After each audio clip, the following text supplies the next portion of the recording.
Hai guys, apa kabar kalian semua? Semoga dalam kondisi sehat walafiat ya. Kali ini kita akan membahas kisah nyata yang terjadi di kota kecil Ontario, Amerika Serikat. Langsung saja kita eksplor kisahnya.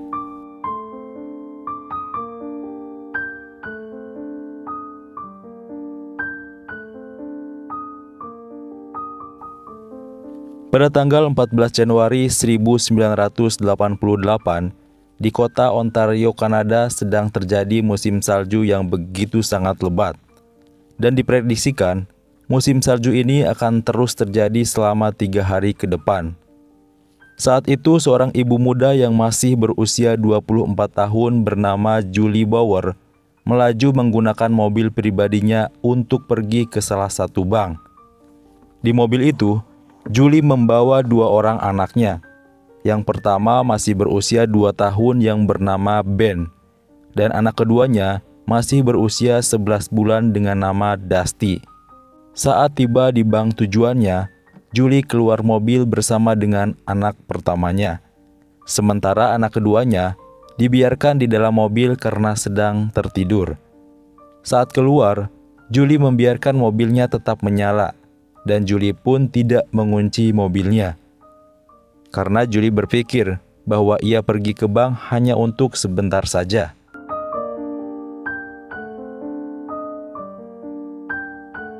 Sepuluh menit kemudian, Julie kembali ke mobilnya. Namun anak yang masih berusia 11 bulan itu sudah tidak ada di tempatnya. Julie pun sangat kaget, menangis dan juga berteriak meminta tolong kepada warga sekitar. Seorang pemilik toko sembako yang melihat Julie kemudian menelpon pihak berwajib. Pihak berwajib di Ontario merespon dengan sangat cepat, sehingga 5 menit kemudian, pihak berwajib pun datang ke tempat kejadian untuk mengetahui kondisi dan kronologinya. Pihak berwajib juga bergerak dengan cepat. Semua mobil yang ada di parkiran dan mobil yang melewati jalan pun dilakukan pemeriksaan untuk mencari keberadaan sang bayi. Berita hilangnya sang bayi pun terus tersebar. Selain pihak berwajib, para sukarelawan pun turut ikut mencari sang bayi di lingkungan sekitar bank dan jalan yang dilalui oleh Julie. Dan hasilnya nihil. Bayi berusia 11 bulan yang bernama Dusty pun tidak juga diketemukan. Seorang anggota pihak berwajib yang bernama Dave Quinn pun ditugaskan untuk memimpin misi pencarian sang bayi. Dave Quinn menemukan kecurigaan terhadap hilangnya sang bayi, di mana sabuk pengaman tempat duduk sang bayi masih tetap terkunci di mobilnya. Logikanya, jika bayi itu diambil atau dikeluarkan oleh seseorang dari mobil, seharusnya sabuk pengaman dalam keadaan terbuka. Hilangnya bayi ini juga mengundang penasaran para reporter. Julie dan sang suaminya pun menangis dan memohon agar siapa saja yang mengambil anaknya agar segera dikembalikan kepadanya. Pencarian sang bayi pun terus dilakukan sampai radius ke arah yang lebih luas ke pinggiran kota.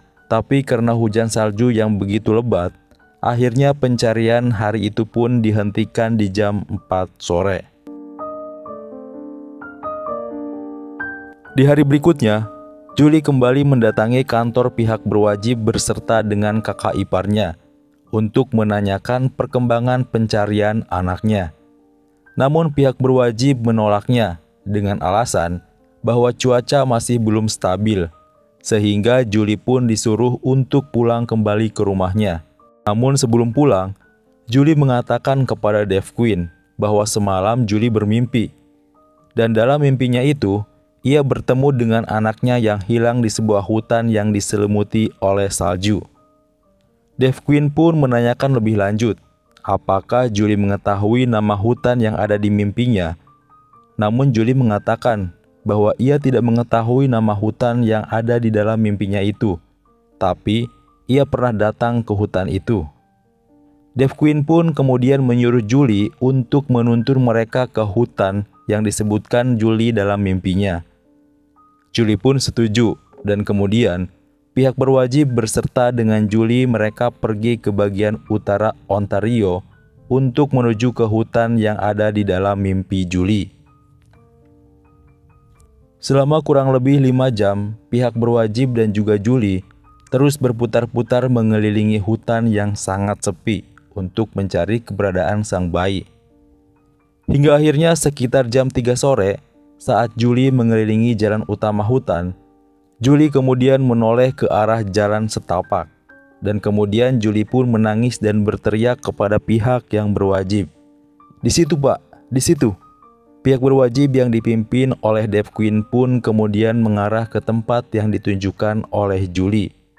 Di semak-semak pohon besar, terlihat jaket berwarna biru yang mulai tertutup oleh salju. Dan setelah didekati, ternyata itu adalah bayi Julie yang bernama Dusty. Dave Quinn pun kemudian menyelimuti bayi yang sudah kaku dan mulai membiru dan memasukkannya ke dalam tas jenazah. Dan kemudian mereka membawa bayi itu kepada ahli forensik untuk dilakukan otopsi oleh dokter yang bernama Carlos Smith. Dan hasilnya diketahui bahwa bayi itu sudah meninggal karena mengalami hipotermia. Dan diperkirakan bayi itu sudah meninggal 27 jam yang lalu. Karena bayi biasanya hanya akan bertahan 3 jam dalam kondisi bersalju 10 derajat Celcius. Nah, sekarang kita urutkan timeline kejadian kematian sang bayi. Jadi, bayi itu ditemukan tanggal 15 Januari jam 3 sore. Dan selama 3 jam, barang bukti di tempat kejadian pun baru selesai dikumpulkan. Artinya, bayi itu baru dikirimkan ke bagian forensik sekitar jam 6 sore untuk dilakukan otopsi. 27 jam yang lalu ditambahkan 3 jam, jika dikembalikan ke masa sebelumnya, berarti bayi itu meninggal pada jam 2 siang di tanggal 14. Pada saat itu, bayi itu masih diprediksikan masih bersama dengan orang tuanya Julie. Atas analisa itu, pihak berwajib pun kemudian menangkap Julie. Mereka mencurigai bahwa Julie sebagai orang yang menyebabkan bayinya meninggal. Proses pemeriksaan terhadap Julie pun dimulai. Sekarang pihak berwajib hanya membutuhkan bukti yang mengarah bahwa Julie lah yang menghabisi anaknya. Pertama, pihak berwajib kembali memeriksa mobil Julie untuk mencari sidik jari. Namun di sana tidak ada sidik jari yang mencurigakan. Kedua, pihak berwajib juga mencari sidik jari Julie di area hutan tempat sang bayi ditemukan. Namun sayangnya, jejak kaki di area itu pun sudah tertutupi oleh salju. Ketiga, pihak berwajib memeriksa histori perjalanan Julie, di mana diketahui bahwa sebelum pergi ke bank, Julie sebelumnya mampir ke sebuah toko donat. Dan berdasarkan kesaksian dari pemilik toko donat, saat itu Julie juga meminta air panas untuk membuat susu anaknya. Dan penjaga toko juga memberikan kesaksian bahwa ketika Julie pergi dari toko donat, kedua anaknya masih terlihat hidup. Jadi, dari semua proses pencarian itu, tidak ada bukti dan saksi yang mengarah kepada Julie sebagai pelakunya. Hanya ada satu saksi dari kejadian ini, yaitu sang anak sulung Ben. Namun itu pun tidak bisa diharapkan karena usianya yang masih berusia 2 tahun. Selain itu, Julie juga tidak ada motif untuk menghabisi anaknya. Hingga akhirnya tim pengacara Julie pun mengajukan saksi ahli hipotermia untuk membuktikan bahwa Julie tidak bersalah.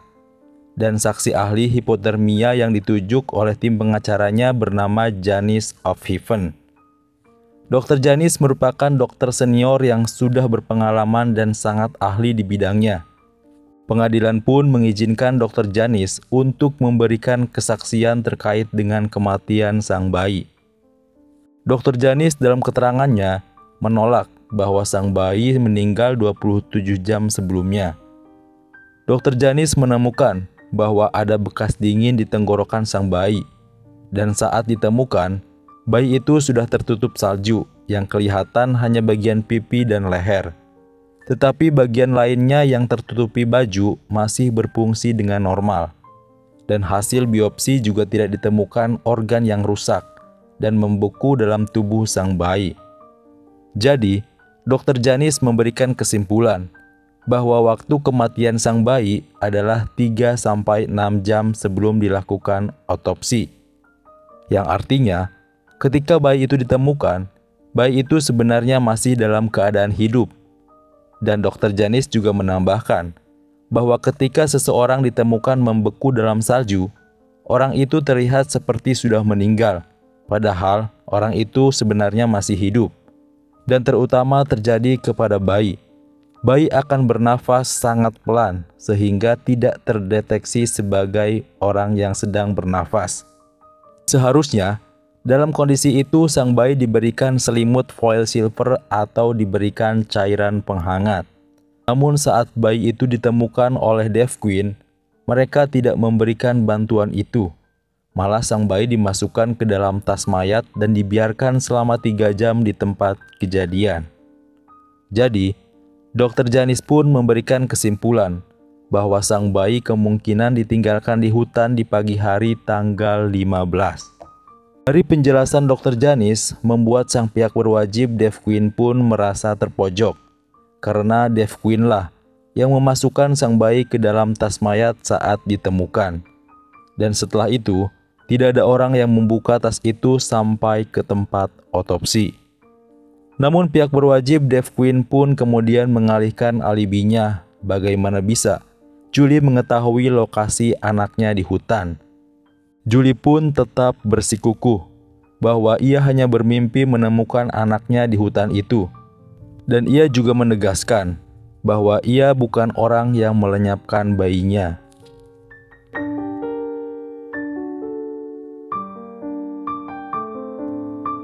Persidangan kasus ini pun berjalan sangat lambat.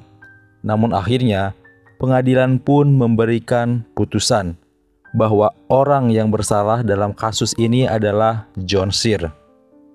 Pasti kalian bertanya-tanya, siapa John Sear dan bagaimana kronologi John Sear terlibat dalam melenyapkan sang bayi.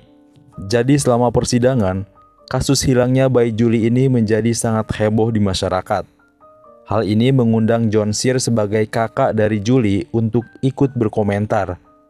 John mengatakan bahwa adiknya Julie merupakan orang yang sangat tidak bertanggung jawab terhadap anak-anaknya. Selain itu, John juga mengatakan bahwa Julie memang sering meninggalkan anak-anaknya di dalam mobil. Saking seringnya, suatu saat John pernah berkata kepada Julie, jika Julie masih meninggalkan anak-anaknya di dalam mobil, maka ia akan mengambil anak-anak Julie. Nah, pernyataan John ini kemudian menjadi dasar pihak berwajib untuk melakukan pemeriksaan terhadap John.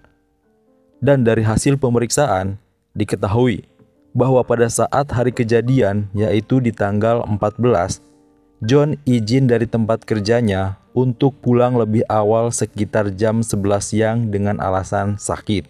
Tapi saat itu, John pulang ke rumah menggunakan jalan alternatif. Dan jalan itu melewati bank di mana Julie memarkirkan mobilnya saat itu. Saat melewati parkiran sekitar jam 2 siang, John melihat mobil Julie dan ada bayi di dalamnya. John pun kemudian mengambil sang bayi dan membawanya pulang. Tadinya, John hanya akan memberikan pelajaran saja kepada Julie. Namun akhirnya berita ini begitu sangat cepat menyebar, sehingga John pun merasa takut jika ia akan dilaporkan atas penculikan anak. John pun sempat membawa sang bayi ke rumahnya, dan kebetulan di rumahnya sedang sepi karena istrinya sedang berada di rumah Julie untuk menenangkan Julie atas hilang bayinya. Dan di pagi harinya, John pun memutuskan untuk membuang bayi itu di hutan. Tetapi banyak warga yang meyakini bahwa istri John Sear atau kakak ipar Julie mempunyai peran untuk membuang sang bayi. Namun ia tidak cukup bukti keterlibatannya. Julie pun akhirnya dibebaskan dari semua tuduhannya. Julie sangat berterima kasih kepada para pengacaranya yang sudah menghadirkan Dr. Janis sebagai saksi ahli. Karena berkat kesaksian Dr. Janis lah, misteri waktu kematian dari sang bayi bisa terungkap. Dan Julie pun harus mengikhlaskan anaknya untuk pergi selamanya.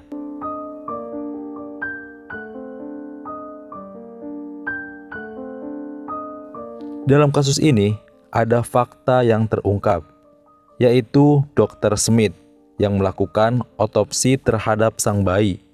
Ternyata, sang dokter ini melakukan manipulasi data otopsinya. Dan ini bukan pertama kalinya Dr. Smith melakukan hal itu. 80 kasus sebelumnya yang ia pernah tangani pun banyak yang ia palsukan. Dan Dr. Smith pun harus dihukum atas perbuatannya ini. Dan itulah kisah sang ibu bernama Julie Bauer yang menemukan anaknya yang hilang berkat sebuah mimpi. Jangan lupa untuk menyaksikan video lainnya di channel ini dan bye.